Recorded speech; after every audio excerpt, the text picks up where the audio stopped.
And Teja, I think it's very tough for anybody to accept somebody as a superhero. I think you're the first hero in Indian cinema who will be universally accepted for any superhero role. Vishwaprasad garu looking fantastic, and I know the way you love to make big cinema. This is the big cinema. It looks really the next level. Almost 1 year back చెప్పాడు when Hanuman was being made, and నేను తేజాకి చెప్పింది ఒక్కటే విషయం, Karthik direct చేస్తున్నాడు and ఇది కథ అయితే నువ్వు ఇంక మధ్యలో ఇంకేమీ చేయొద్దు, just wait for this film after Hanuman అని చెప్పాను.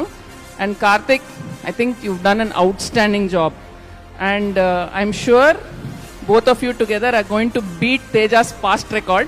I hope it'll come out in flying colors for Vishwa Garu, Vivek Garu and whole team. Great, indeed. The visuals look fantastic. I'm so happy this film is getting made after Hanuman. The scale gani, the expanse gani looks wonderful. So all the best, Ethan, everybody in the team.